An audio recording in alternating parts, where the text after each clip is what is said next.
Let's wait for a few minutes. After that, I will start.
Okay, let me start.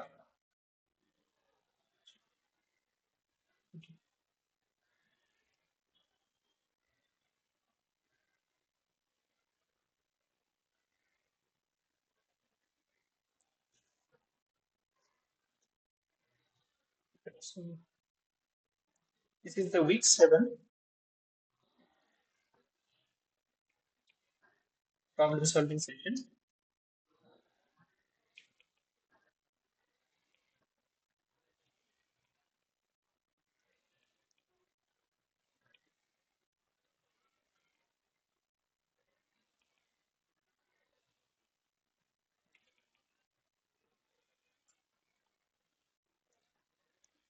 Okay, so the main plan is for today.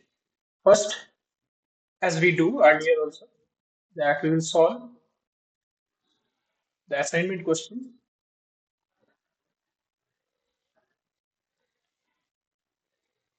for the previous week, that is on weeks.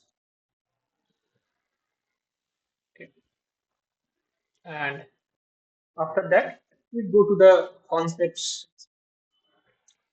of week 7. The contents are generally the model adequacy checking. This is the main concept uh, for the week 7 content.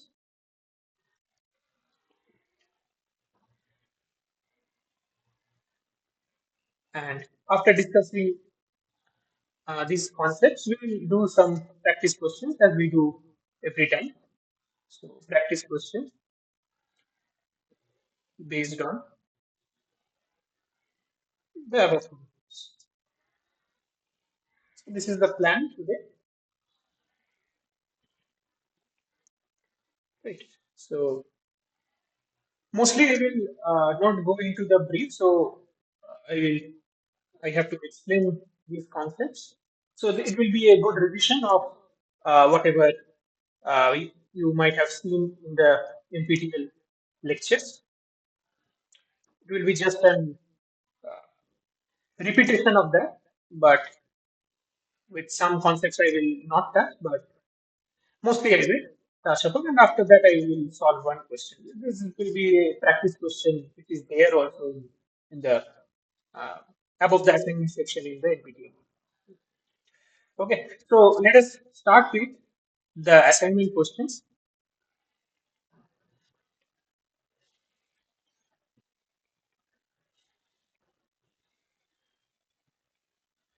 So week 6 was based on the multicollinearity, which we have discussed.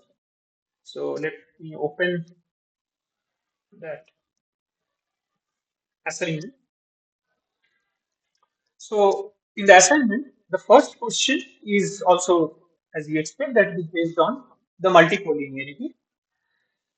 So it asks that multicollinearity refers to a situation in which, and there are several options which are there.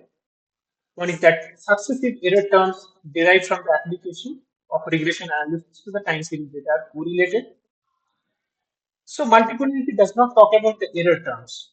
Number one. Number two is that there is a high degree of correlation between the independent variables included in the multiple regression model. So independent variables are nothing but the regressors. And what we check in multicollinearity is this thing.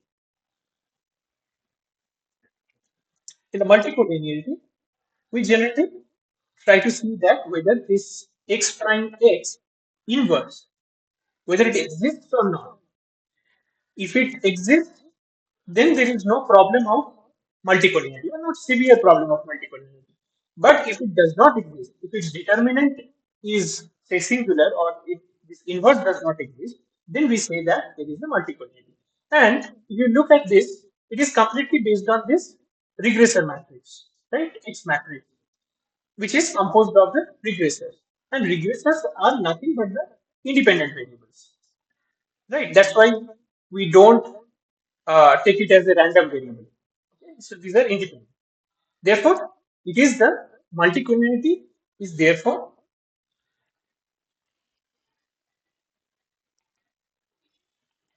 is associated with the correlation between the independent variables, right? Independent regressors or independent variables.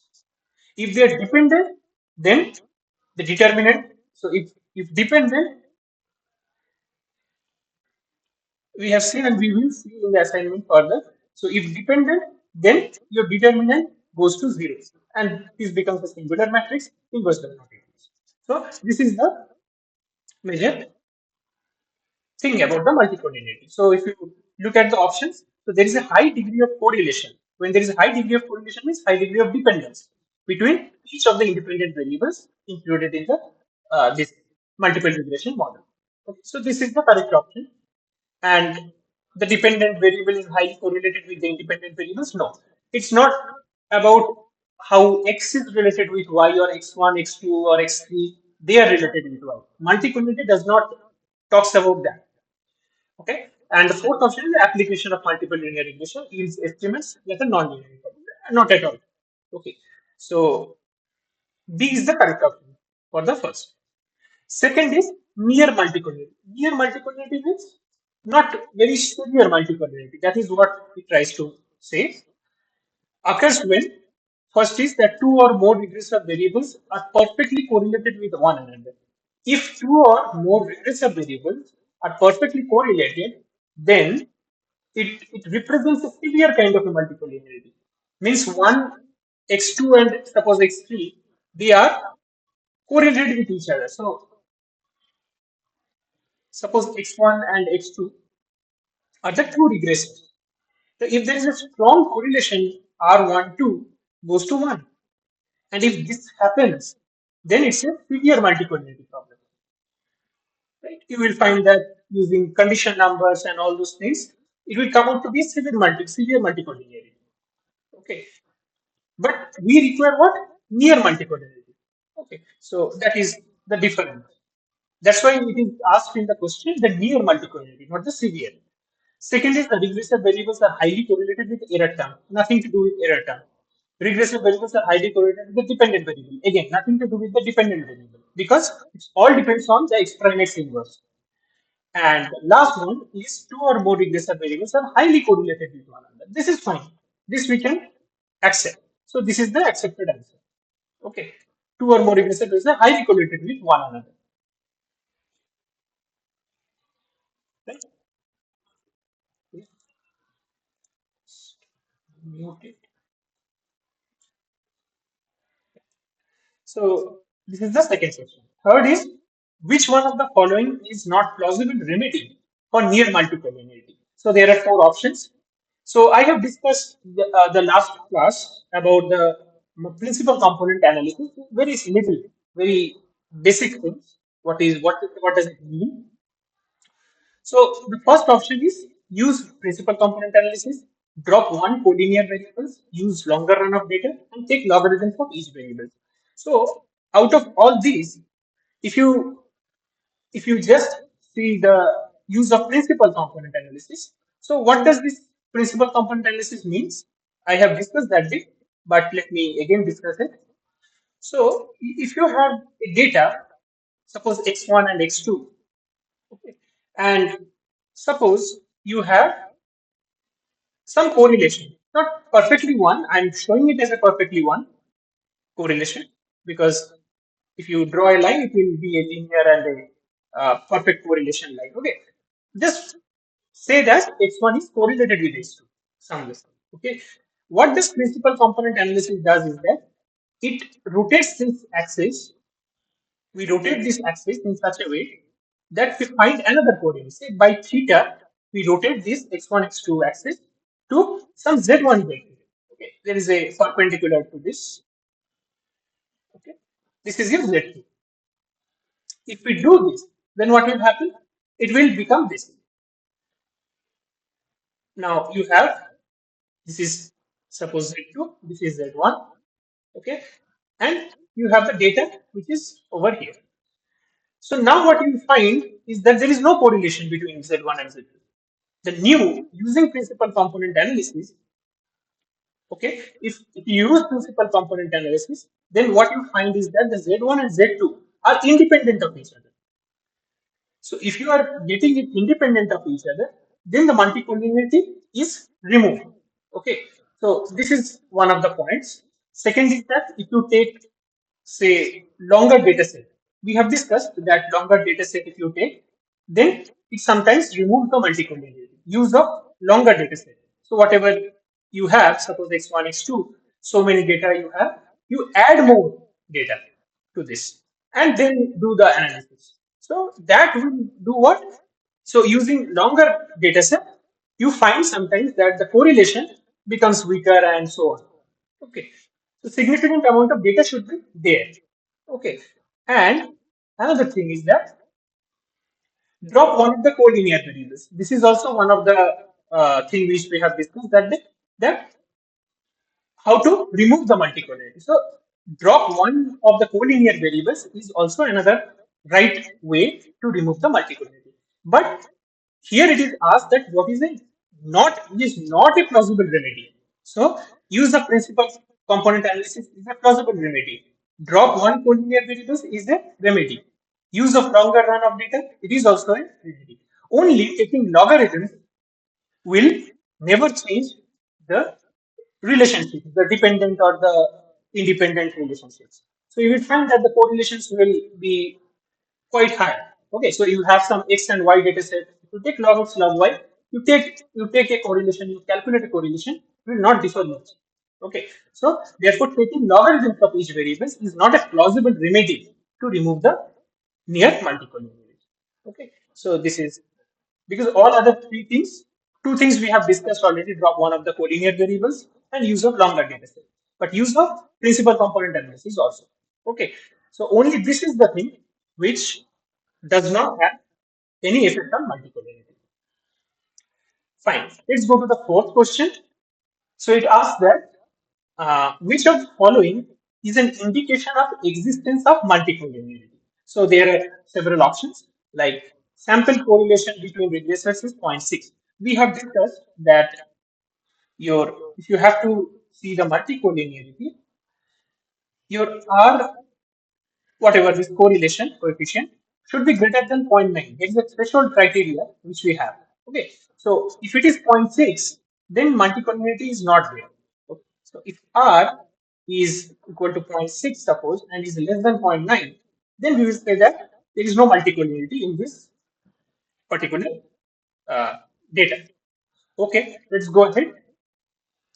VIF more than 10. So VIF, this criteria more than 10. So if you write this VIF, okay, if it is greater than equal to 5, so these are based on all the criteria, the values, okay, if it is greater than equal to 10. So this is not certain. So certainly it's not a multicollinearity, but there is a possible multicollinearity, okay. But this is almost certain that if it is greater than 10, then there is a certain multicollinearity which exists. Therefore, this must be a option or which is correct. Okay. Let's go to other options. It says that R square, multiple R square value. So R square value is equal to 77. 77 means R square value 77 means it's about 77%. Again, that is also gone. And significant regression coefficients. So you know that we have discussed. So R square is also similar. So about 0.77 or 77% is not a valid criteria because we don't consider only R square. We generally check the variance, this VIF ratio. Okay. So this is not a criteria at all, number one. And the fourth one is significance. So you have seen that sometimes it happens that global tests, we have discussed global tests sometimes are significant, okay, significant, but partial tests are not significant.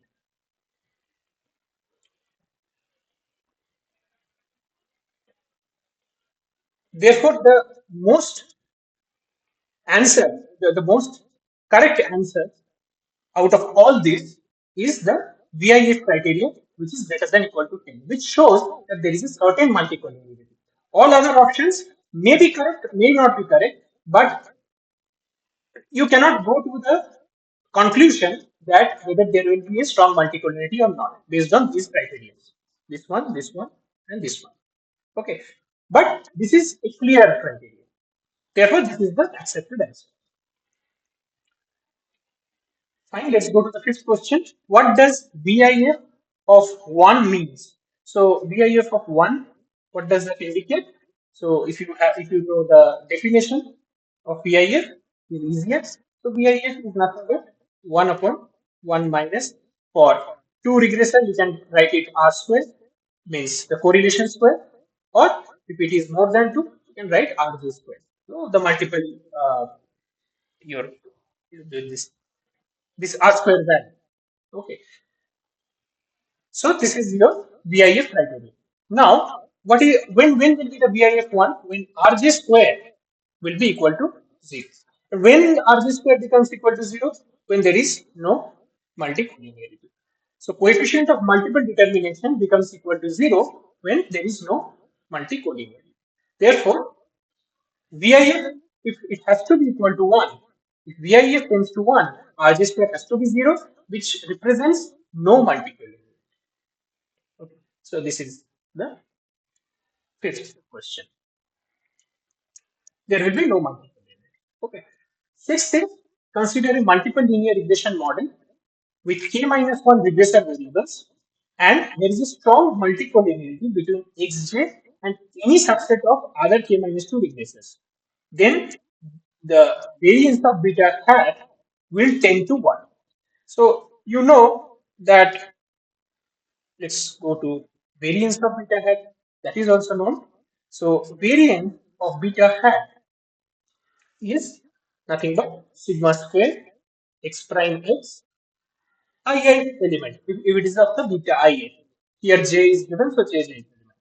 So finally, this thing can be written as sigma square divided by 1 upon 1 minus rg square, which we have derived in the last class. Okay, so this happens. Now, if there is a strong multicollinearity which exists, so rg square becomes 1, then your v of beta I hat tends to infinity. So if you come to the question again, okay, so if there is a strong multicollinearity between x and any other set of ak minus 2 regressors, that represents what? Your Rg square is very, very strong. It is tending to 1. If it is tending to 1, then your V, the variance of beta hat, will tend to infinity because denominator is becoming more and more 0, tending to 0. Okay, so this will happen. Now let's go to the seventh and eighth question. Seventh and eighth question is based on some data, which let me write this data and explain. Okay. So it just says that can we use the data below to get a unique fit of the model or not?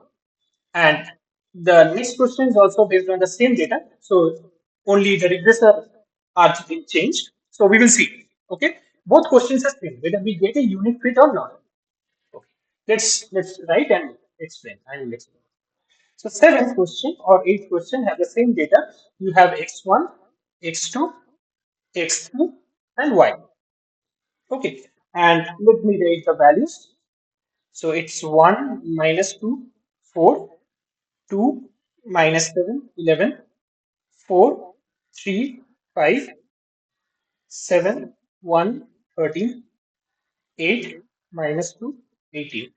And the y is up 81, 88, 95, 95, and finally 123. So this is the data which is given, and they have said that your y is a function of all x1, x2, x3, x4. Okay, all of them. There is the equation which is written there.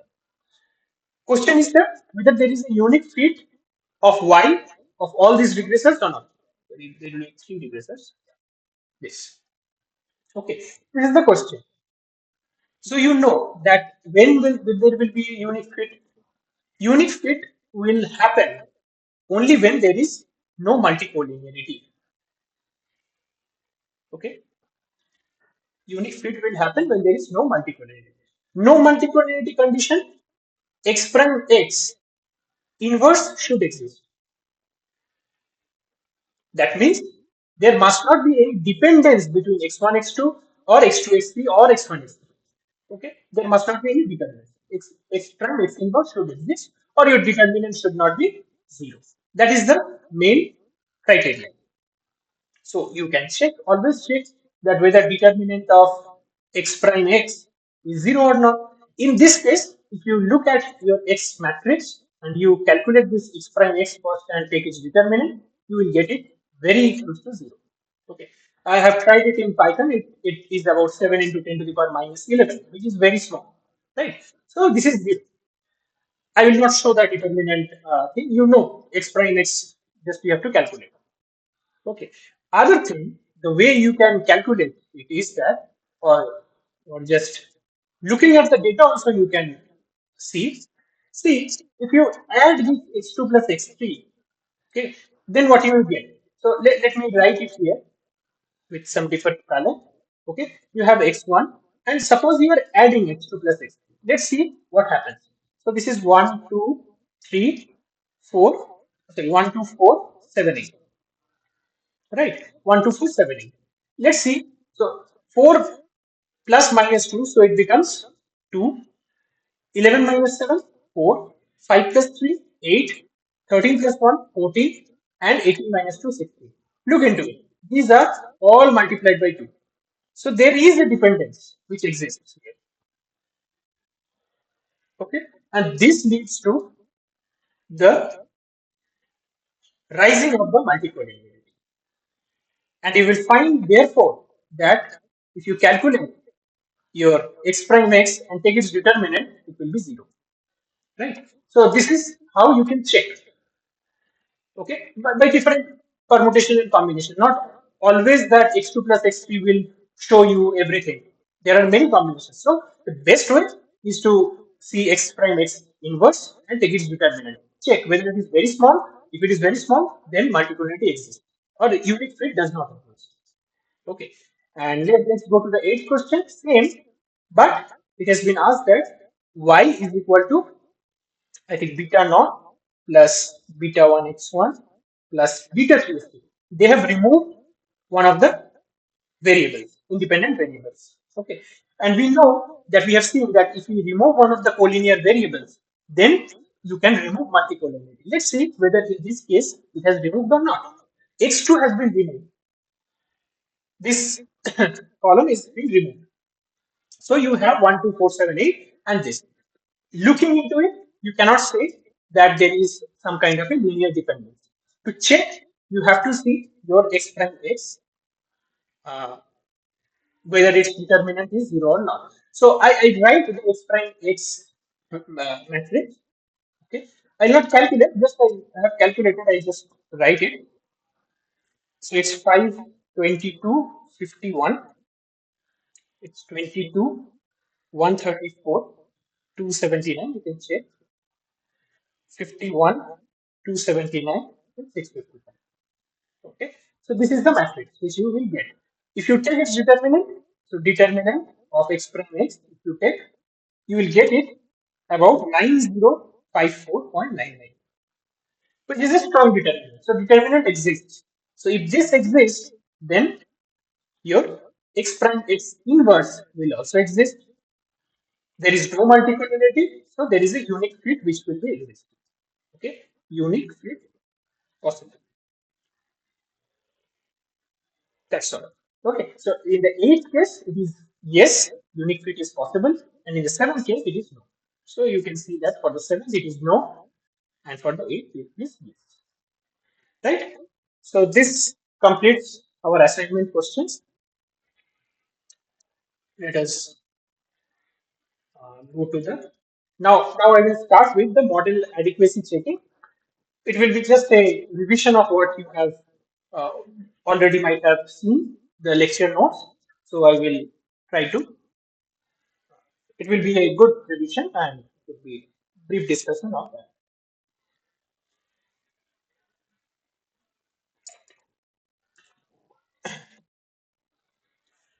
All right.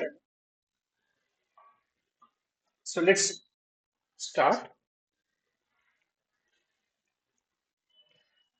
Okay. So week 7 content is model adequacy checking.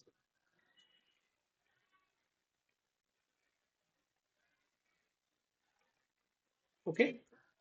So what is the requirement of this adequacy checking? Why are we doing it? So if you just recall the second week or the third week where we were going through this multiple linear regression model, you have yi is equal to, it's the multiple linear regression, so beta naught plus beta 1 x, either you write I1 or 1i, whatever, plus beta 2 x 2i, and so on up to k minus 1 regressors, we generally assume, into x k minus ith regressor and ith element or the ith observation plus epsilon. This is what your multiple linear regression model. You can also write start with the simple linear regression model. But in both simple linear regression model or multiple linear regression model, we assume something. What are those assumptions? The assumptions are, so very important assumptions are, we assume that epsilon I is having a normal distribution with zero mean and sigma square variance. Okay, this is what we generally see. And these epsilon i's for each and every observations, epsilon i's are independent, independent and identically distributed. That means the central limit theorem can be applicable. Okay, so this is one of the assumptions which we take, that epsilon I follows a normal distribution with zero mean and sigma square as the variance. So what does it mean is that if you take the expectation value of epsilon I, you will get it to be zero. And if you take the variance of epsilon I, it will be sigma square. And because of this only, because x1, x2, x up to xk minus 1, these are independent variables. They are not the random variables. Therefore, and since y and epsilon are related as a linear relation, we can say that the distribution of y is also a normal distribution. Because we assume that epsilon I is showing a normal distribution and this y is related to epsilon I through a linear relationship, only then we can say that yes, this y also follows the normal distribution with, of course, different mean and different variance, which we have seen. Okay, so that is what the basis of the linear regression models, right? Therefore, question arises here is that is this assumption what we have taken that epsilon I is showing a normal distribution, is this assumption really true for any data set? So we know that we have seen different data sets so far so many times for the last few lectures. But question is that for each and every data set, is it true that this assumption is valid or not? Of course, if you get a good fit, if a proper fit is there, then definitely this assumption is valid, no doubt. But this is what from here, actually, this adequacy checking concept comes. This is the adequacy checking, model adequacy checking. Whether the assumption which we have assumed initially for calculation of this multiple linear regression model fit. So, there this assumption is valid or not. So, this is called the adequacy checking, right? This is the adequacy checking. Wait. Now, let's go ahead and talk about residual. Okay, not talking about error. Although our main idea is that whether epsilon I is following a normal distribution or not. That is the thing. But let us go to the residual. Okay, if you look at the residual, how we calculate the residual? E of I for all observations, we calculate residual as yi minus yi. Right? This is how we calculate the residual. Right. So this is your residual where yi is your ith observation or actual observation, I would say. Ith actual observation. Let's write it actual. And yi hat is the ith observation. This is also ith observation, but this is the fitted or the predicted value. Okay, after fitting the model. Right? Now, what does this therefore EI, this residual, what does it say? It what does it mean? It means that variability of the data, the variability of the data has not been explained by the regression model.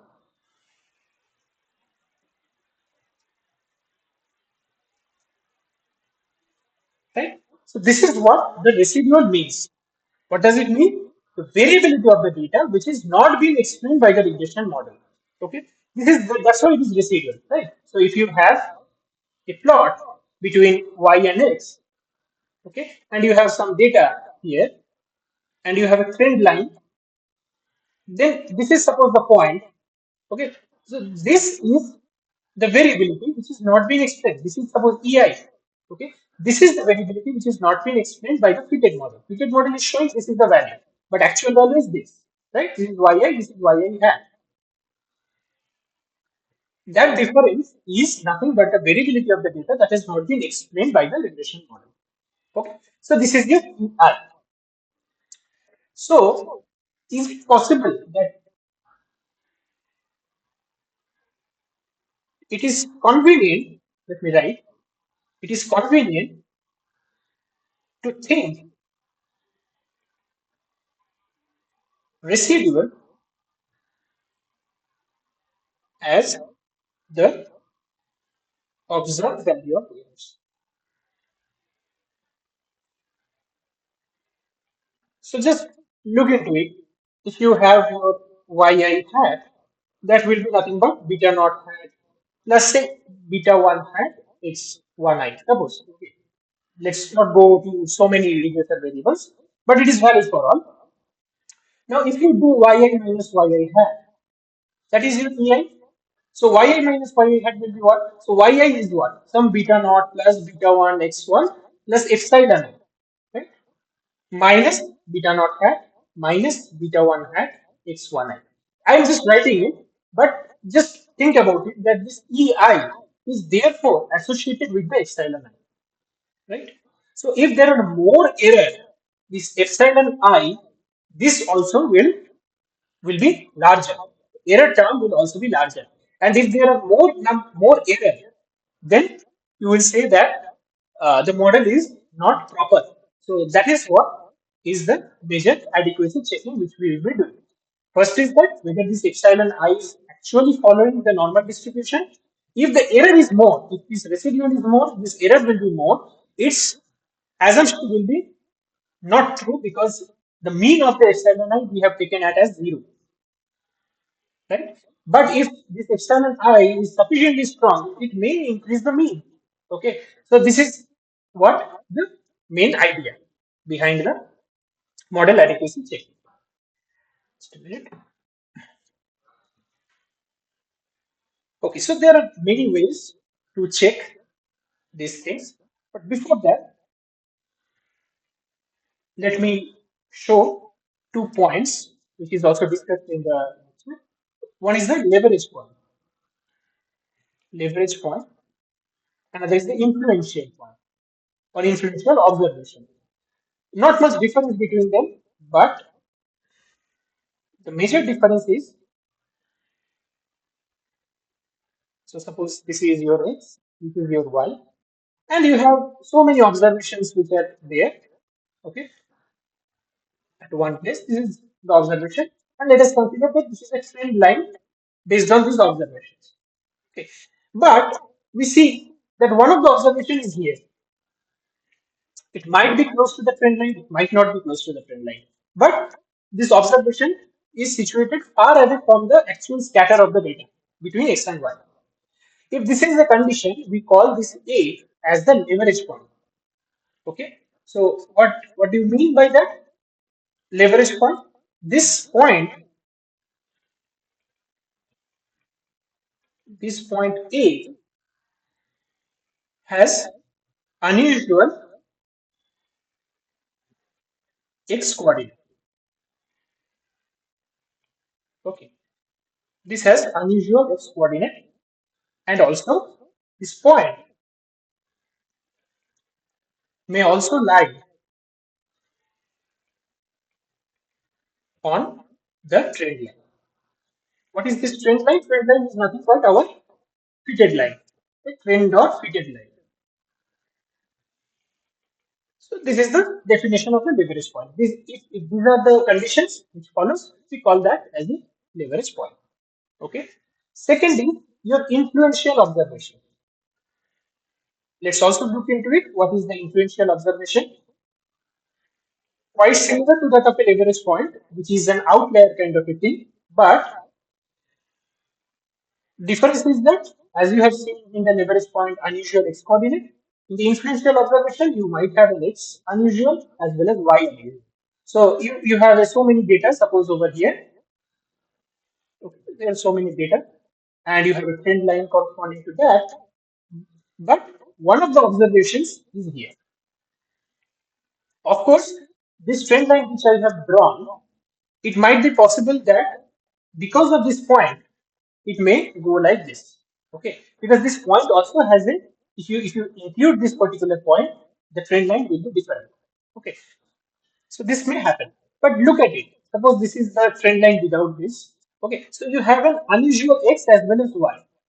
Okay, so is the difference is there from the trend line as well as from all the other observations. So this is the influential observation. So how will you define this? This is the point has both unusual x as well as y. This is the difference between the leverage and influential observer. Now look at this. These kind of observations or these kind of data are present in our model. It is quite sure that there will be a high chance of error in the model. Fitting will not be a very satisfactory. Okay, so the main part is, therefore, of this model adequacy checking is to reduce the error so that we can assume that epsilon I is following a normal distribution with zero mean and variance sigma square. So if that is not there, if the residual is too high, we have shown here, if the residual is too high, your epsilon high will also go up. So if there are more residual, that means your variance, it will affect your variance as well as mean. Okay. So this is what may not be mean, but sometimes variance also. Okay, can affect your variance.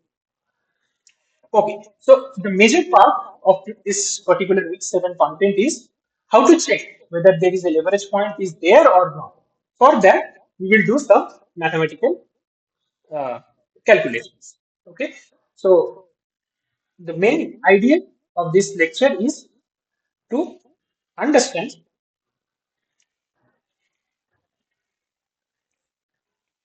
or detect the leverage or the influential observation. Means the outlier observation. If you have this kind of an observation which is unusual x or y coordinate, then how to detect it? Okay, detect the leverage or influential observations. Right. So this is our main idea. So for that, let us start with the multiple linear regression model, which we write as y is equal to x. And in fact, you will see that we can derive the relation between ei and epsilon I. Okay, so y is equal to x beta plus 7. This is your multiple linear regression model, not the fitted actual. Okay, we know that the fitted or the estimator of the slope matrix, because it's a multiple linear regression model, it will be a matrix, right? So this beta hat is, we know from the multiple linear regression lecture, it is inverse x prime y. This is the definition. Okay, of course, if x prime x has to be non-singular. Determinant should not be zero. So what is the fitted model? The fitted model, therefore, is just remove the your epsilon. It will be x times beta hat. This is your fitted model, right? Can we write this y hat as this x? Leave it as it is. What is this beta hat? Is x prime x inverse x prime y, right? This we can write. We do what after this is that x into x prime x inverse into x prime into y. Okay, we call this thing as a hat matrix. Okay, this is your hat matrix. Okay, because y hat is, since it is mapping from y to y hat, therefore it is called a hat matrix. Okay, so this is represented by h, the hat matrix. H is therefore x prime x inverse x prime. This is your hat matrix. Okay, this is the definition of hat matrix. Or what we will get, therefore, y hat is equal to h times y. Okay, so y hat is equal to h times y. Just look into this now for visualizing. I'm just trying to visualize this particular thing. Suppose this is x, this is y, and you have so many points. Okay. And suppose this is a line, same line. Now, suppose this is a point, which is the actual observation. Its corresponding y value is yi. Okay, and its corresponding x value is xi. Yi hat is somewhere here, suppose. Okay, although it's a multiple linear regression, I'm just showing with one regression. Suppose this is yi hat. Then this difference, this difference can be explained, or this distance from this center of this x coordinate can be explained using this hat matrix. Therefore, sometimes this H is interpreted as the I will tell you later. Let me go further. Okay. So this is nothing but y hat is nothing but hy, right? This is hy. This is y. This is hy. So you can see that there is a distance between these two, or the error residual is actually associated with this hat matrix h. Okay. So this h is actually an n by n matrix. How you can understand here? X into x prime x inverse x prime. Okay, this is your hat matrix definition. What is your this x matrix? It is, I think, n by k, right? And therefore this will be k by n. In between, if you look at, it will be k by k matrix. If you look at the inverse, it will be a symmetric matrix like this. Okay, so this k goes, this k and this k also goes. So finally, it will be an n by n matrix. Therefore, H is an n by n matrix. So we can write the elements Hij as this way. So H11, H12, so on up to H1n, H21, H22, so on up to H2n, and so on. You can go ahead. This will be Hn1, Hn2, and so on up to Hn, because there are n by n elements, right? So this is your hat matrix. You can representation of that matrix. Fine. So there are certain properties of hat matrix. Let us discuss that first. So this is the properties of hat matrix. So what are the properties of hat matrix? Number one is that this H is a symmetric matrix. We have seen that because it's an n by n matrix, and symmetric matrix. Okay. What does the symmetric matrix mean? It means H prime, its transpose should be equal to H. Antisymmetric means H prime is minus H. So just like that. Okay, this is a symmetric matrix. Number two, H is an idempotent matrix. Very important, and we use this property. Okay, idempotent. What is idempotent? Idempotent means that H square is equal to H. How can we prove? We can prove this. So H square is nothing but H dot H, which is, what is the definition? X prime X inverse X prime. This is your hat matrix. Just dot it with this X prime X inverse X prime. Okay. This goes to, therefore this is H square. Okay. Now this can be written as X prime X inverse X prime. This X comes here. X prime X inverse X prime. Look at this x prime x and x prime x inverse. You can remove it. Okay, because A inverse A is I. Just look this. Okay, so this becomes x prime x inverse. That's okay. So this is your finally H. You can remove this part also, because this is A into A inverse, or whatever way you feel right. Okay. So H square is equal to H. So hence it is an idempotent matrix as well. Well, so these are the two properties of the H or the hat matrix. Let's look further. Let's go towards the residual. Okay. Let's go towards the residual. So what is the residual? Residual is E is equal to Y minus Y hat. I'm not writing EI. You know that these are the observations, ith observation. But I'm just writing in general matrix form. E is equal to Y minus Y hat. Okay. Can we write therefore this as Y minus H times Y? Because we have seen that Y hat is actually H times Y. We can write therefore. Okay, so we write this. Further, we can write I minus H into Y. Because all are matrix, these are all in matrix form. Therefore, the identity comes. Okay, this is how you can write. Okay, Y has is taken common here. Okay, now this becomes I minus h into y is what? X beta plus epsilon. Just remember the multiple linear regression model. Actually, so this is what. Okay, open the brackets. What we will get? X beta plus epsilon because it is actually multiplied by the identity matrix. So anything which is multiplied with the identity matrix, it becomes the same, right? Minus h x beta and minus h epsilon, right? This is what you will get. Okay, so E becomes therefore x beta minus h x beta. Let me write this as I minus h epsilon. Keep it like this. Let's solve first further. So x beta minus what is this? H x x prime x inverse x prime x beta plus I minus h epsilon. Let's go further.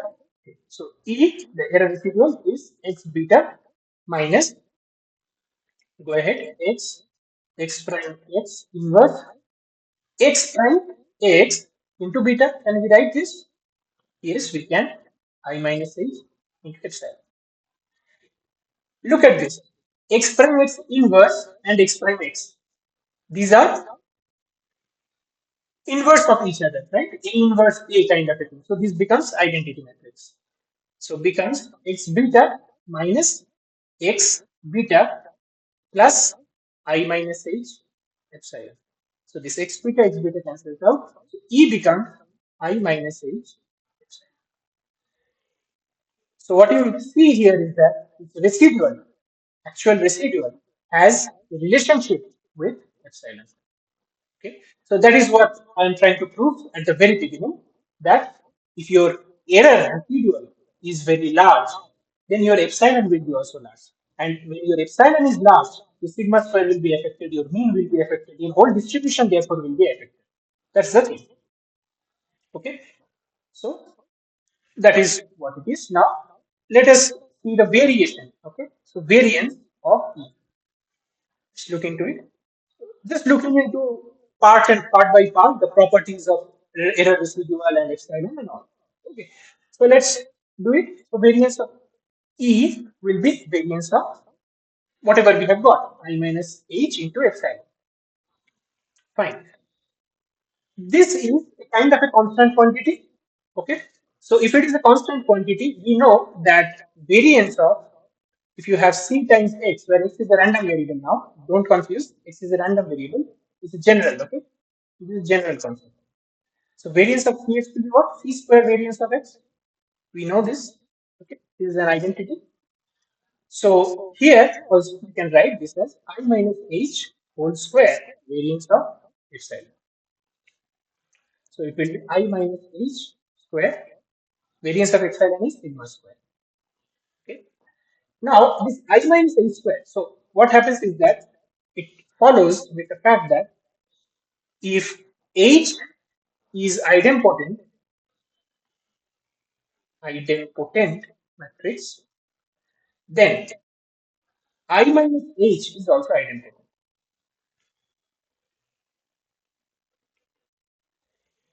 Okay, I minus h is also idempotent. Therefore, you can write therefore variance of E, the error residual variance, is sigma square I minus h. So I minus h, I'm writing it as 1 minus h I.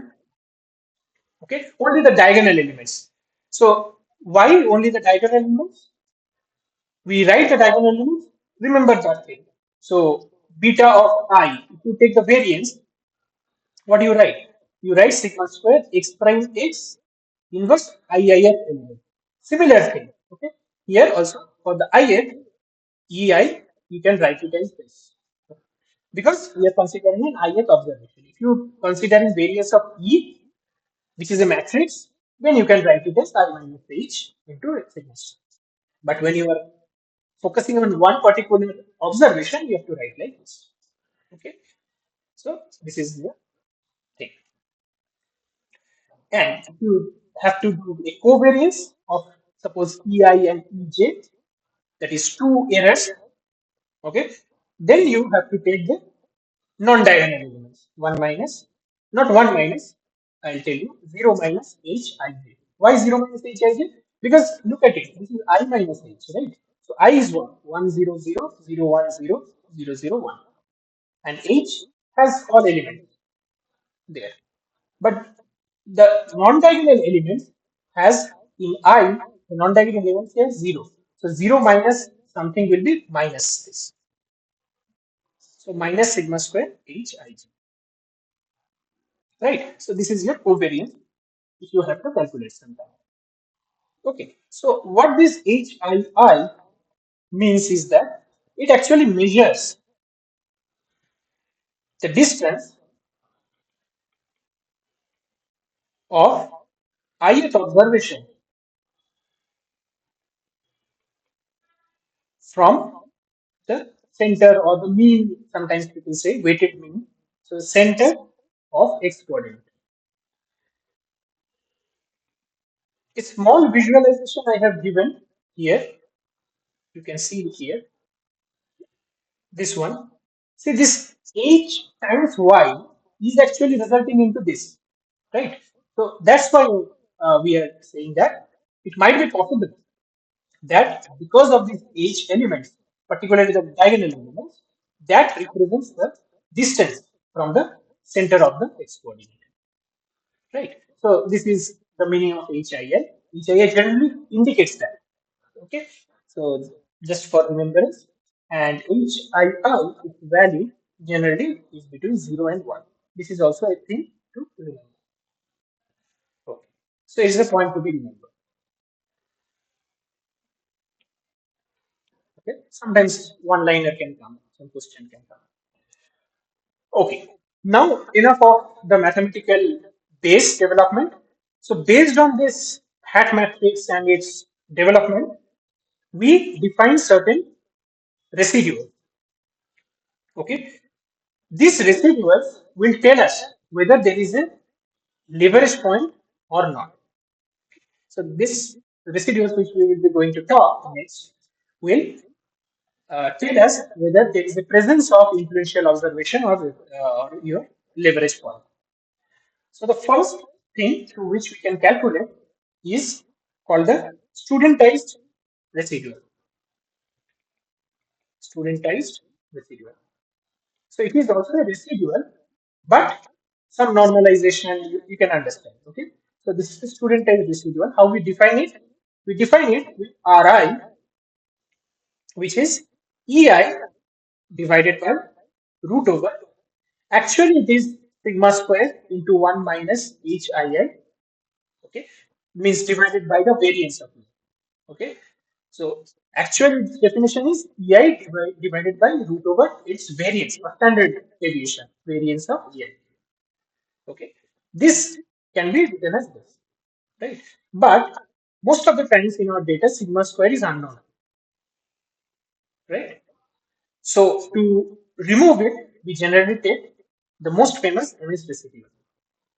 So Ri, which is the studentized residual, is Ei divided by root over MS residual into 1 minus HII. We will do questions on this particular formulations. Okay. So this is one of the residuals. Okay. This is one of the point. Now, if you just consider this definition of Ri, and if you take the variance, suppose, of Ri, what will happen? This will be just 1 upon sigma square because these are all the constant quantities. Sigma square 1 minus HII. Okay. And square root is gone because it's square. So variance of Ei. What is variance of Ei? We have found out is nothing but sigma square 1 minus HII. And is divided by sigma square 1 minus Hi. Therefore, this goes to 1. So variance of Ri, so it is defined in such a way that variance of Ri will always be equal to 1. Okay. This is how it is defined. That's why there is a standardization which is happening. Ei divided by the standard deviation of Ei. Okay. Root over variance is standardization. Okay. So this is the few points to remember for the studentized residual. So it has been noted that regardless, let me write it, of location. So regardless of this HII, location in X coordinate, when the form of model is correct, this is true. Okay. So this variance of Ri will be 1. So this is true when the form of model perfectly correct. Okay. Not very important, but the important is this particular formula. Okay. And next is your standardized residual. Standardized residual.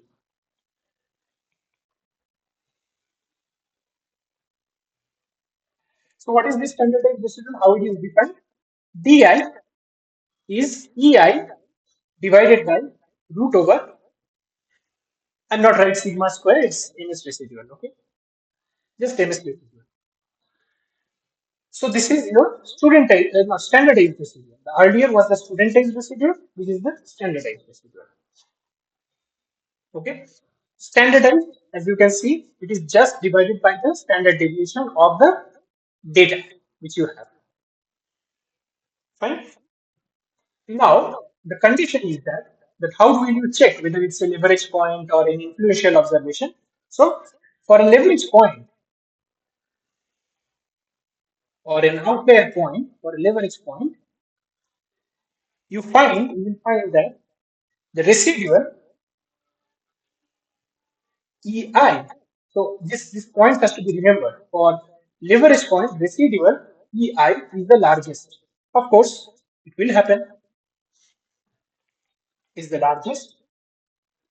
Second is that your studentized residual for that particular observation must be very, very greater than DI, very largely greater than DI. Okay. So in general, what happens? In general, if you calculate DI and EI, sorry, RI every time, you will find that RI is more nearly related to DI. They are very close to each other. But if you find that RI is very, very larger than DI, then definitely that ith observation is a leverage or an influential observation. Okay, that has to be clear. So Ri is, as we know, that it is EI divided by root over ns residual 1 minus each I. This is the general definition. And what is di? Di was EI divided by root over ns residual. So everything, whatever this difference is coming, must be therefore from this part root over 1 upon root over 1 minus HIL, because this part is already present in DI, correct? So only thing is this.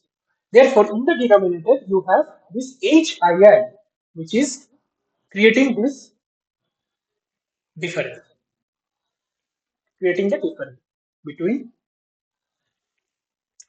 your RI and DI. Okay, so this is the difference. So what is happening is that in the denominator you have 1 minus HII. This is there in the denominator. Okay, there is a square root, but I am not writing. This is the important part. 1 minus HI. So if you can imagine that if HII is tending to 1, that is, it is very far away from the actual observation. If it is very far away, then what will happen? This 1 minus HII will tend to 0, and hence this RI will tend to infinity. Correct? So you can understand how much this HII matters. If because this in understanding or detecting the leverage or influential observation, it is important that this HII should be very, very large. If HII is very large, your RI will be larger than DI, and that is the detection procedure for your leverage or influential observation. Okay, so this is the kind of a detection method. Another is there, which is called the press residual. called the press residual. So its definition is somewhat different. It is defined as E in bracket I. So what is the meaning of in bracket I? We will be using after this in the residual plots. Y I. Okay. So what is happening? This Y, this bracketed part is actually means that it is the fitted value, is the fitted value of ith response based on all observation or all regressors or all observation except the ith. Not regression, okay? All observations because I is the observation here, except the ith one. Okay, so this is what your thing means. Okay, so what does it represent? It represents that suppose you have a data set.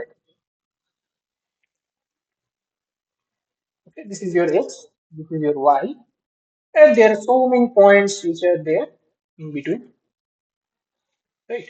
And you have a general trend line. And suppose you introduce a value or a point here. Because of this, because of this, suppose your trend line has become this. Okay. Because of the introduction of this A point, the trend line is this. Let's go ahead. This is your xi. Okay. This is your actual yi, and this is your yi hat. Correct? This is your yi hat because you are including the A observation, and this is your actual yi. So this difference is the ei, right? This is your ei, but what is this E of bracket I is that if you remove this observation, suppose you remove this A observation or the ith observation, which is in this case is the A point. If you remove this A point, then if you fit, then whatever the fitted response you get, which is this one for the corresponding to xi, this is the point which you get. This is actually called as y bracketed, and hence the error from here to here is EI.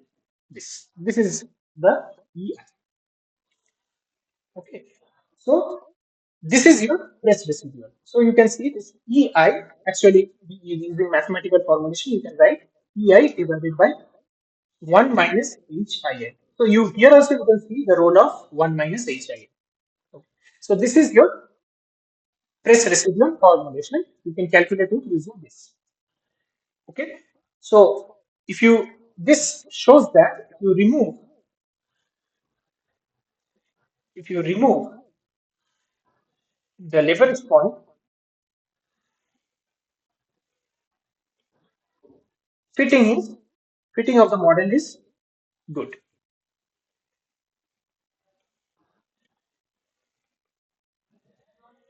Okay. And so this press residue is this is the definition. Let me write. This is the residual consisting of is the residual consisting of fitted model without ith observation. Right? This is the thing. Without ith observation. So you have this ith observation. At that time, you are getting the residual as EI. But when you remove this ith observation and fit it, you get the green line. This one. And this is why in bracketed I had without ith point, you have found out a fit. Now the actual difference is your rest residual here. So this is also very, very strong in case of a leverage point. Okay, very large. And you can see it from here also. If there is a leverage point, so leverage point leads to HII goes close to 1. This leads to 1 minus HII tend to 0, and this leads to your E of I or whatever E of I, which is proportional to 1 upon 1 minus HII, this tends to infinity. So it's becoming large. Practically, it's not infinite, it is some large quantity. Okay. So this is your conditions of press residual, or if you check the studentized or the standardized residuals. Fine. So these are certain criteria through which we can explain. Okay. Based on these three concepts, you will find most of your uh, the questions of assignment 7. Not much. I think no questions are there from the residual plots, which I will show after this. But so you can see that these concepts are therefore important. Okay, and we will solve certain questions. There are 5, 6 questions which are there. We will cover that. But I quickly just go through the residual plot concepts, because these residual plots will be helpful in the next week lecture. So it's a continuation, I think, in the next week's lecture, week 8. Okay, so let me just quickly give you the concepts in the next 20 minutes, and after that, we will solve the numericals and then end the session.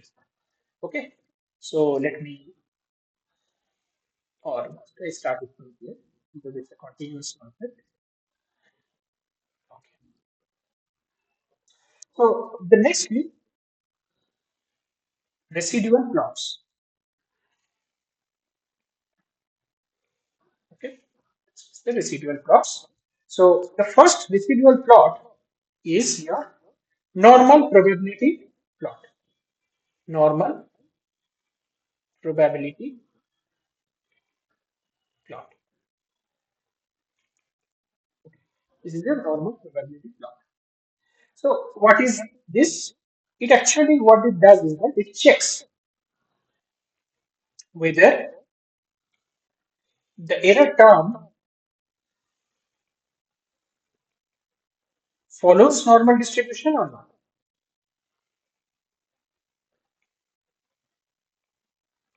Normal distribution or not. Okay. For that, what happens is that suppose you have all residuals E1, E2 up to some En, because n observations, n residuals are there. Suppose, okay, this is the residual.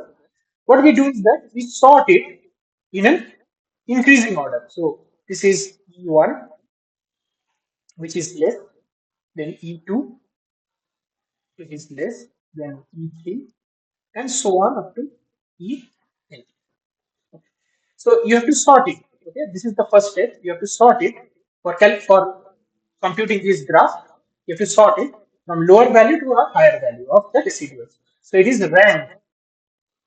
It is ranked in increasing order.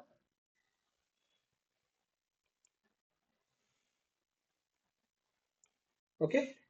Now with that, the cumulative probability is being probability function is being introduced, which is pi, which is I minus half by n. N is the number of observations. Okay. So this is how it is introduced. Now finally, we generally plot between pi in the y-axis and this sorted error residuals in the x-axis. And you should get ideal case where there is a perfect normal distribution. You will get most of the values of the error residuals mostly closer to this particular line. It should be closer to the particular line. Then it is an ideal normal distribution which we generally have. But it might be possible that the graphs might change that represents the distribution. The tail distributions are different. Although it's a normal distribution, but its scales are different. One is a heavy tail distribution, or you have a light tail distribution. So these are the plots for that. Just quickly draw it. You can see it in the lecture notes also. Okay. So here you will get something like this. This is heavy tail. So it's more on the distribution of the or the error distribution, right? So how the normal distribution will look based on the error and the humidity probability. So here it is a kind of a this kind of a sigmoid kind of a plot. Here you get this is light. Okay. So it's like this is your normal distribution. In general, normal distribution idea. Your lifetime is something like this. Okay. So it will stop here because it will be symmetrical, by the way. And heavy tail is like this. This is going far away. So this is a heavy tail distribution. So these are the kind of plots which you can refer to.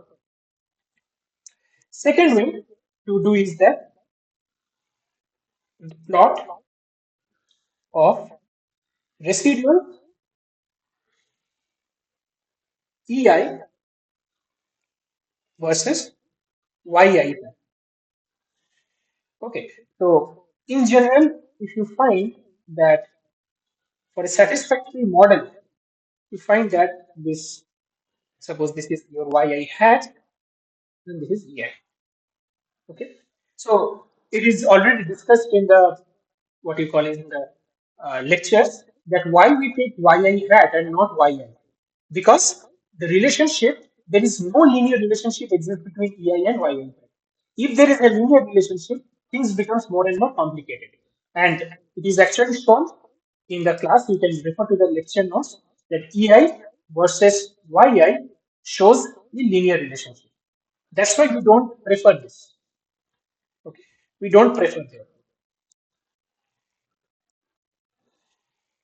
Okay, so that's why we take yi, and here this is e equal to ei equal to 0, and mostly the plot shows the observations are symmetrically distributed like this, scattered like this. If it is not symmetrically scattered, that means there is some problem. Okay, what happens is that just I am giving my thinking here. This is your x and this is your y, right? So you have some scattered which are present here, and there is a point suppose here. Okay, so because of that, this will be the what you call as your trend line. If this is the trend line, you will find that more of the observations are farther and some observations are closer. Okay, because of that, it might be possible that it is not symmetrically distributed. In one side, there is more scattered plots or scattered points as compared to the other. Then that is an unsatisfactory model. Okay, that means there is a presence of some kind of outliers or influential or leverage points. Okay, so this is actually your satisfactory model. This is satisfactory model, and there is another graphs. So these are different way to detect whether it's a satisfactory model or not. So sometimes happens is that the scatters are growing. Okay, so this is a satisfactory model. So here actually the variance is not equal to the variance of what? So variance of epsilon or ei, whatever you say, is not equal to sigma square or epsilon. That is better because ei is related to epsilon. I know. So here in this case, in the unsatisfactory case, it is not equal to sigma square. That is what is the problem. Epsilon I is normal 0 sigma square. We have started with this, right? This is the assumption. If it is not equal to sigma square, that means some assumption we have something wrong. Unsatisfactory. Okay. So this is the thing. In this case, it is fine. Satisfactory model, epsilon I is equal to sigma. That's the point. And also, there are few more stuffs that is just for as you can see it from it's a double top band structure. This kind of static points also you get. See, it indicates actually constant variance. You can refer to the notes. I'm just quickly showing you. So this is its constant variance. vi, dvi equal to 0, same yi. And sometimes you have plot like this, curved band. Okay, this is a curved band structure. This represents that you might require polynomial fit or logarithmic fit like that. Okay, so it's a polynomial fit kind of equal. Okay, higher fits are equal. Fine. So these are not so important, but these are important. Fine. Now let's go to partial residual plot. Okay, this is the concept partial residual plot because this will be I think useful in the next lecture. Okay, so let me quickly do this and finish the content part. After that, we will practice some questions. Okay, so in the partial residual plot, you start with a multiple linear regression model with, suppose we start with two regressors to understand.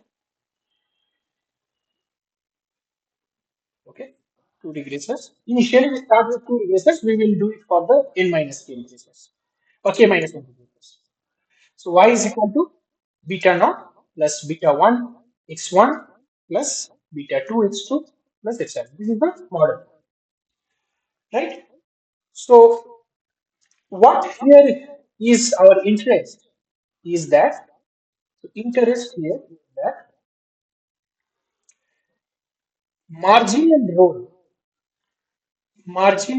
this marginal things comes, you might have seen it in the probability density functions also. When you have joint distributions x and y, we say that what is the marginal probability of y, what is the marginal probability of x. Similar thing, almost similar concept is there. So marginal role of x1 on response variable y in the presence of other regressors.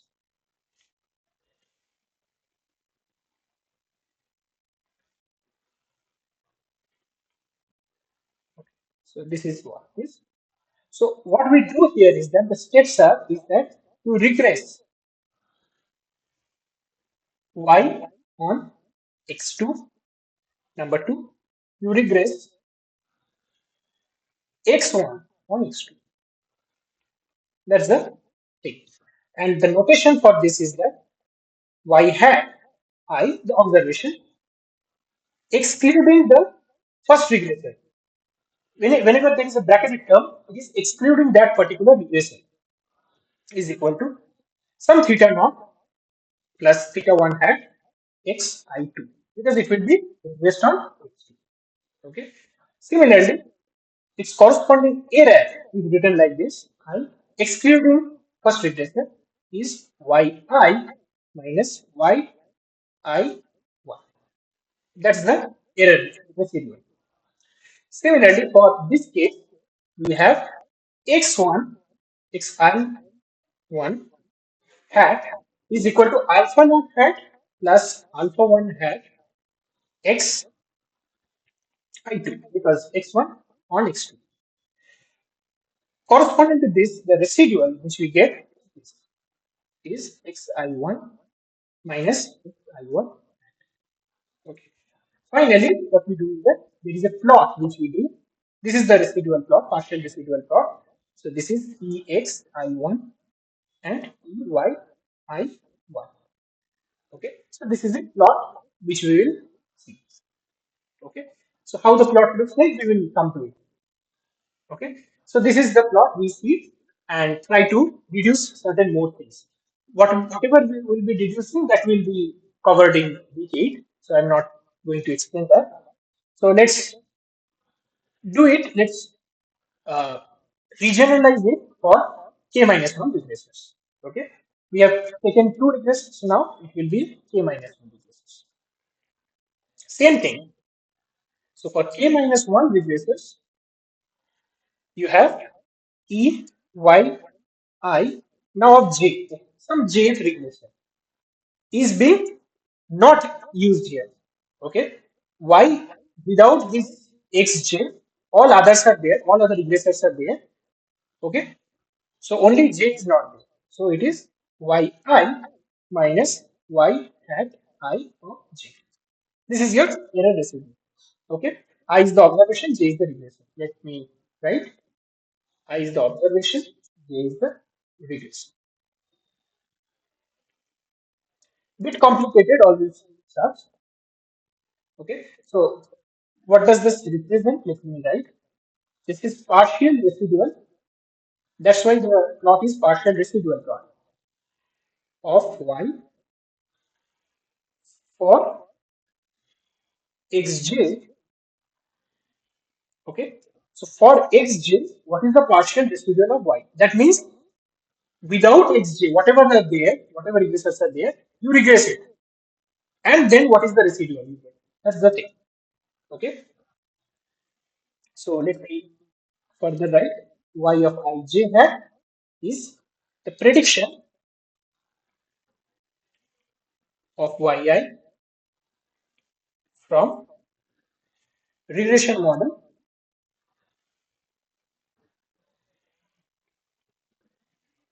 except regression.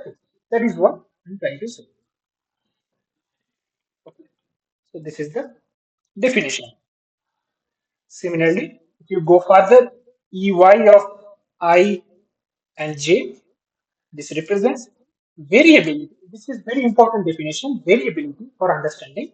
Okay, variability in Yi not explained, not explained by the model, by the model, which does not consist, which variable? The jth regression does not consist xj. A model which does not consist xj, all other regressors are there, corresponding to that, a fit is being created, and when it is subtracted, that means the variability which is not explained by the fitted model, which does not consist of the jth regressor. And similarly, you have another, that is xj, which is a function of x1, x2, so on up to xj minus 1, xj plus 1, so on up to xk minus 1. This is another regression model you have to fit. Corresponding to that, we will get x I of j is xij minus x hash I of j when j is not present, which is this case. Okay. So the fit of this will be examined. Okay. So that's all. So now let us go quickly to. So in other words, you can say that your. Let me go to the expression finally. So what we get is that finally this is the final result. I'm not going too much detail to this. So final result is a linear relationship. So Ey of I j is beta j Ex I of j plus epsilon I star, some epsilon. Okay. So this is the final result. So that is the major thing. So okay, one more thing. What is this beta j? This beta j is the jth element. Okay, this is the jth element of beta. Okay, that is one thing to remember. And if you plot it, this gets a linear plot, of course, because it's fitting the model properly. So this is your x, this is your, no, not the x, this is Ey I of j, and this is x E x I of j. So this is what your line presents. Most of the points must be this. So this represents a linear relationship between the residuals of x and xj on y. So if the points are more scattered, that is not showing a strong linear relationship. Okay. So less scattered represents strong linear relationship.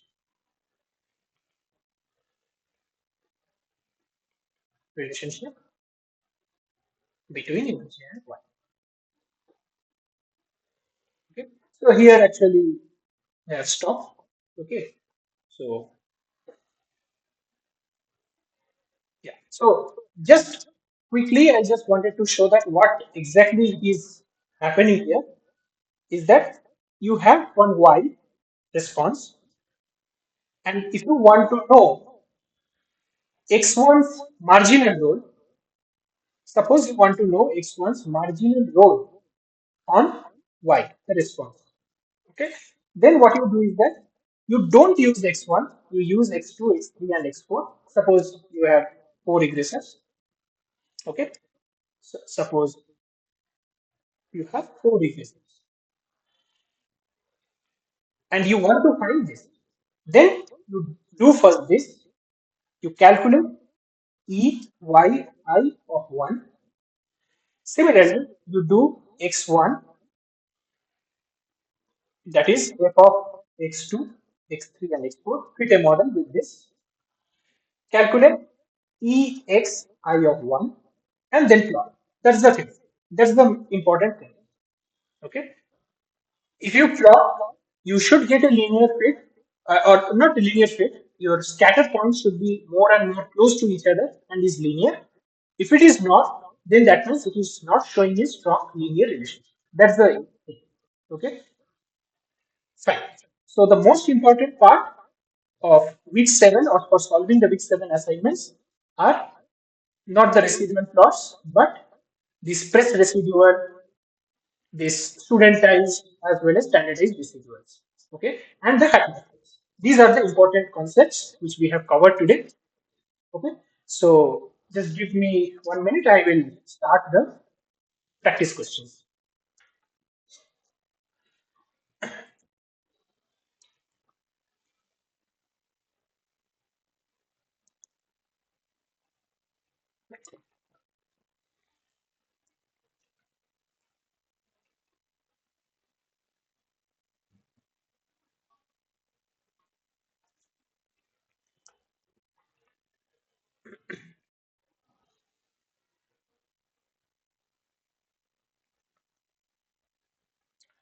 Okay, so let's start the practice questions.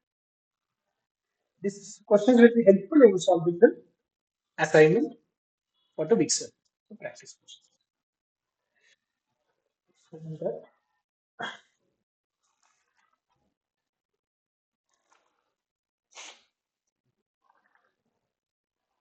Okay. This is actually the practice question which is present, I think, in the NPTEL week 7. So you can see that also if you want, but I'm just writing it. So the question is that, so there is a one question, and based on that we will have some subparts. Okay. So a small data, just writing whichever necessary information we have to do. Data set based on n is equal to four observations. That is four observations are there for examining the regression relation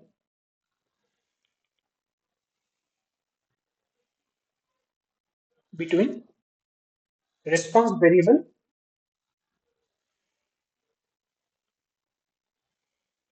y and two regressor variables. So there are two regressor variables. Okay, two regressor variables, which are x1 and x2. Right. So this is the one. The fitted model is being given here. The job becomes much more easier. Okay, fitted model is your y hat, which is 80.93 minus 5.84 x1 plus 11.32 x2. Okay, so this is the one, and also ns residual is also given, which is 574.9. Great. So now x1, x2, and y are given. So these are 14, 19, 12, 11, 25, 32, 22, 15, And this is 301, 327, 246, 187. Okay, this is the thing. Okay, by the way, it might be possible that in some questions these informations are not given. Then what you will do? You have to calculate. Okay, it will not be of a large observations. Okay, just how will you calculate? So you have to find out beta hat, which is x prime x inverse x prime y. Using this beta hat you find. So these things will come. Okay. Now once you have a fitted expression, M's residual comes from what? So look at this. M's residual, you can always use this a relationship which is already there. That is great. We have done so many questions. So based on that, you can calculate. Or if there are small number of observations, you can always calculate first the SS residual and then divide it by n minus 2. And what is SS residual? Is nothing but EI square. So yi minus yi hat the fitted is 1 square. That's all. Okay. So this is how you will find out. But here in this case, it is given. That is great. Fine. Question number 1 is that find the hat matrix. Sometimes they can ask that find the element of the hat matrix, say H22 or H11. For that, you have to calculate the hat matrix, right? So let us first find out the hat matrix. So how to find out hat matrix? We know that H is nothing but X, X prime X, inverse X prime, right? So what is your X here? Your X here is all ones in the first column.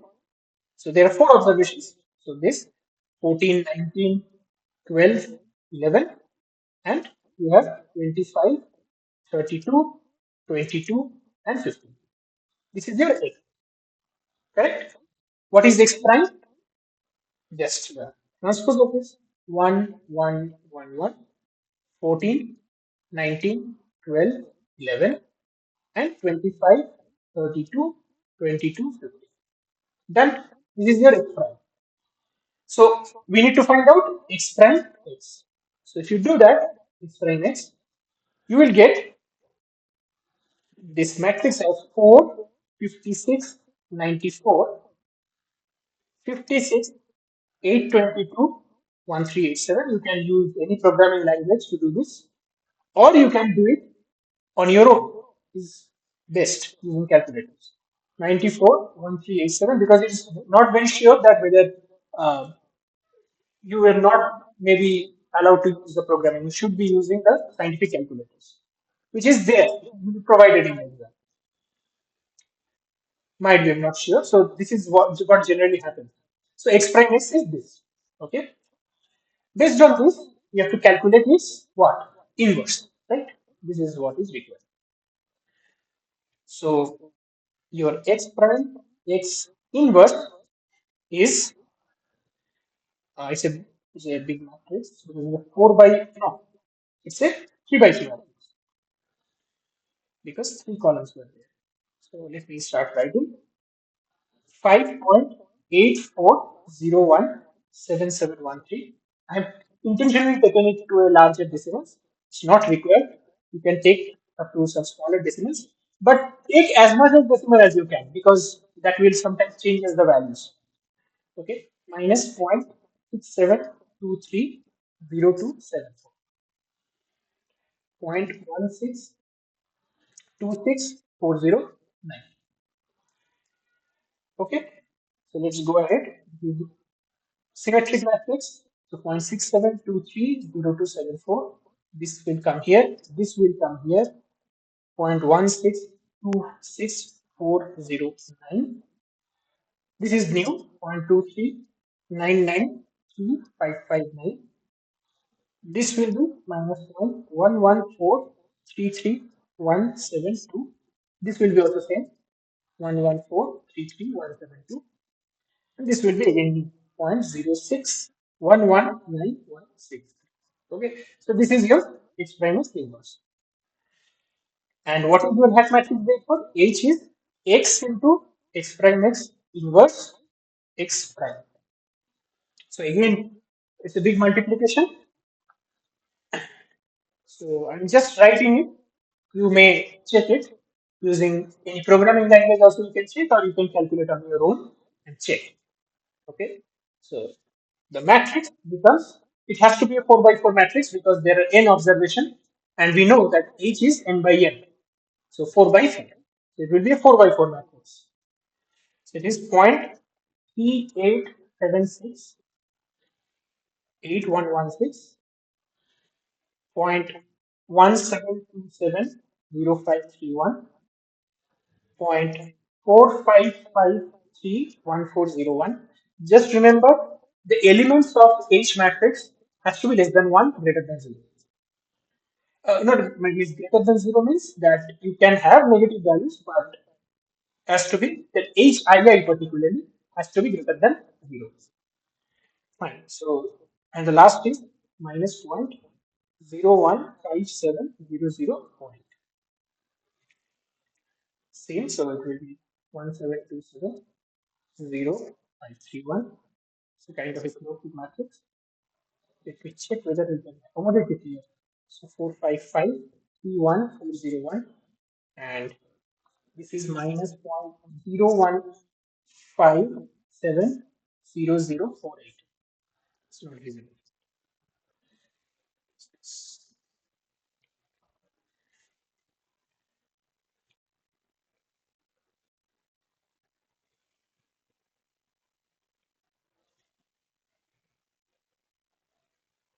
1401 015 70048. Right. Let's go ahead. 0.95128824. This is minus 0.1284219. 0.00442834. Okay, minus 0.128418. This is 0.66143317. It's a large calculation, but once you do it, that will be needed.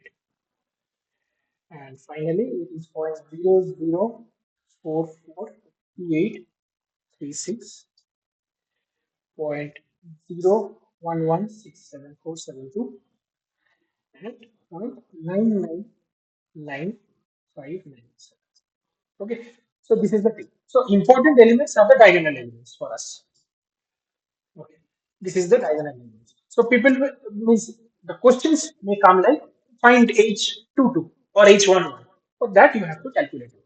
Okay, you might not have to go calculate for all values. Just try to figure out how to calculate this. That's all.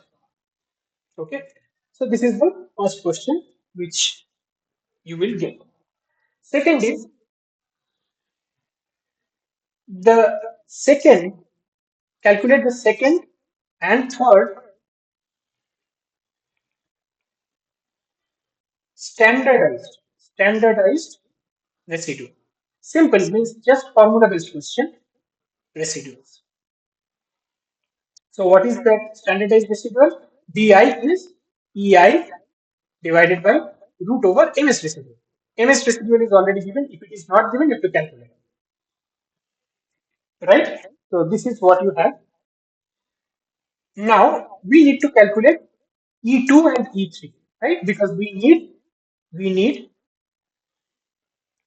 D2 and D3. Let us do one thing instead of doing that, because the next question will be the second and third studentized value. There also you need E2 and E3. So let us do one thing. Let us calculate the EIs. All the EIs, let us calculate. So you have N, X1, X2, and I divide it again. Okay, Y hat, and this is E. Let us calculate. So this is first observation, second, third, fourth. X1 is 14, 19, 12, 11, 25, 32, 22, 15, and this is 301, 327, 246, and 187. Okay, we will have to calculate y hat for calculation of E. So y1 hat will be what? Based on the fitting which has been already given in the question. This one. Okay, so we will do that. 80.93 minus 5.84 into 14. I'm going step by step. 11.32 into 25. Okay, just putting the values of x1 and x2. You get it 282.17. So this becomes 282.17. And if you subtract it, yi minus yi, you get it 18.83. Almost roughly equal to. Okay. Next is y2 hat, which is 80.93 minus 5.84 into 19 plus 11.32 into 32, which gives you 332.21. We'll write it later.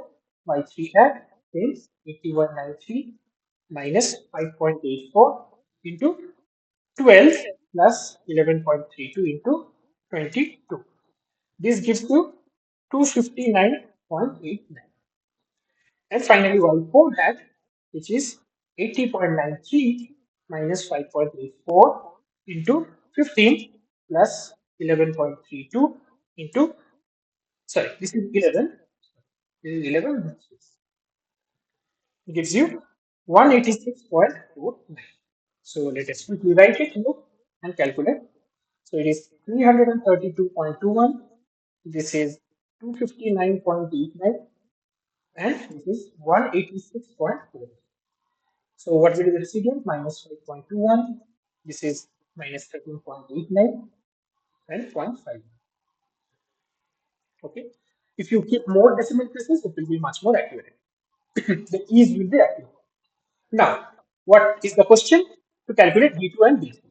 Let's do it because we now know the errors. So D2 is equal to E2 divided by root over MS residual, which is, let's write it, MS residual. So E2 is what? E2 is minus 5.21 divided by root over MS residual 574.9. Roughly, it is equal to minus 0.217. The actual answer is actually minus 0.221. Okay, so you can see that it's closer. Okay, this is the answer you will get. Fine. Let's go ahead and calculate D3. Right? D3 is what? E3, just formula based, root over MS residual. Again, E3 is minus 13.89 divided by root over 574.9. That gives you minus 0.57. Roughly, the answer will be minus 0.58. Okay, so these are the two things which are already done. Now, the next question, the third part, is you calculate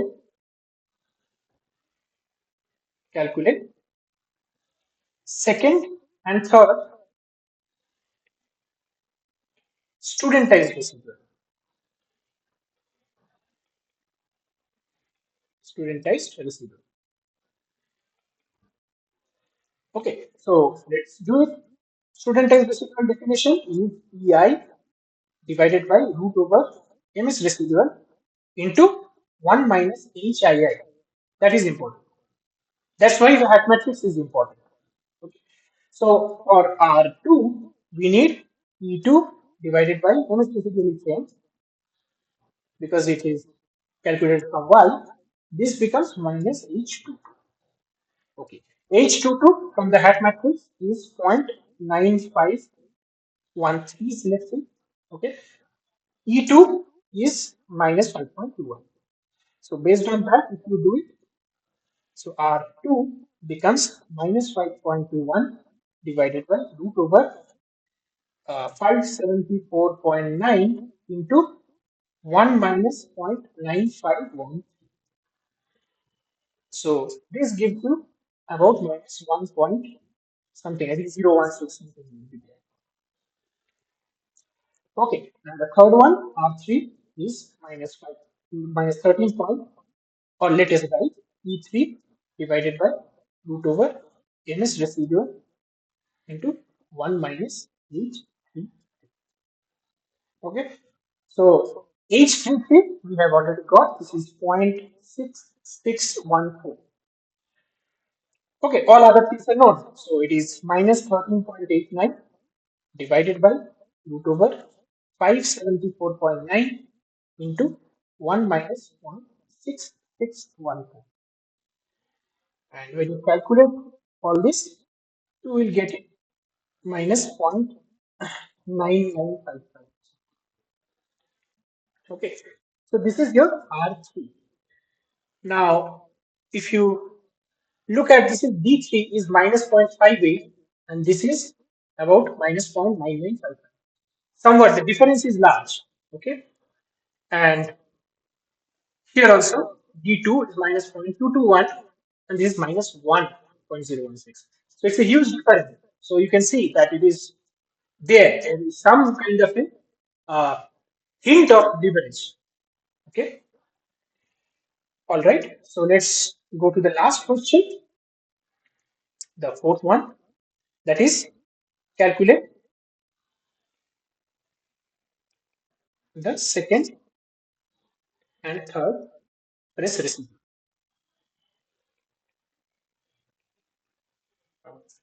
Calculate third or not, let's start with the so press receipt. Let's see what happens in the press receipt. So press residual E when x2 is not present, right? Second press residual means x2 is not present.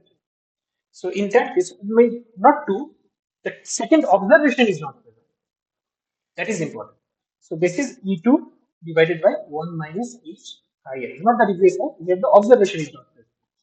So this becomes minus 5.21 H11. Sorry, not 22. This will be. So it will be 1 minus H22, which is 0.9513. This gives you minus 5.21 divided by point, I think 0.0487. That will give you minus 106.98, which is quite strong. Okay. Similarly, E3 will be E3 divided by 1 minus H.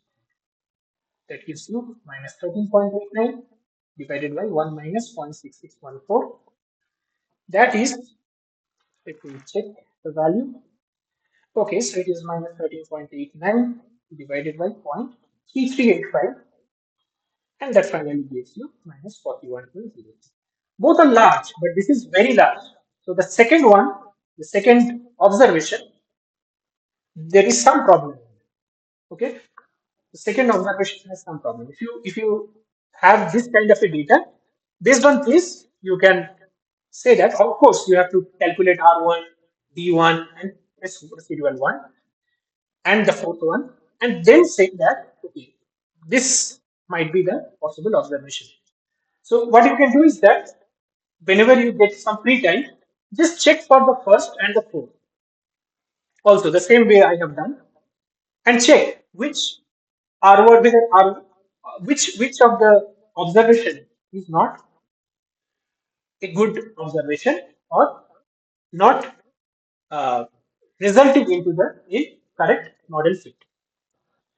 Okay, so this you can try. The first and the fourth are left. You can try that.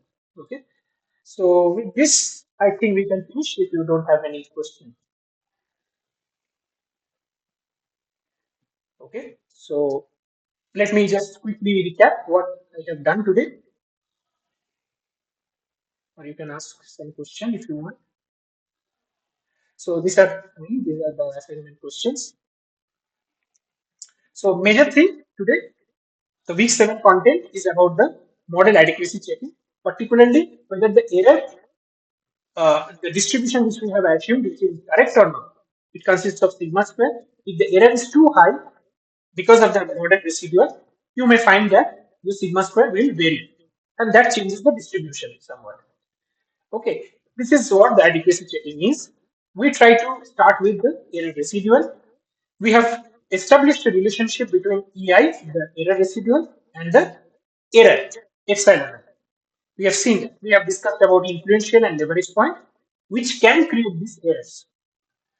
Okay, we found out a hat matrix, which is an important parameter, particularly its diagonal elements, to understand whether which point are leverage point or influential point. And this is the relationship between E and the epsilon. which depends on this H matrix.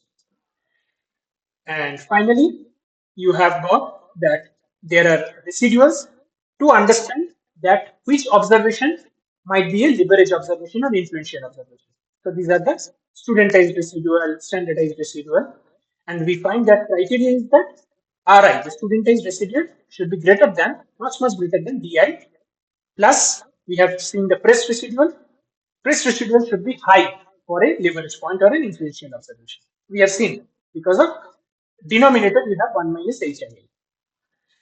Finally, we have gone for residual plots to check whether there is a ideal normal distribution exists or not. And these are some checking graphs through which we can check. This is another plot of residual with yi hat, not with yi because yi shows a linear relationship with ei. We don't want any linear relationship between the uh, two axes. They must be independent. That's why we have taken that.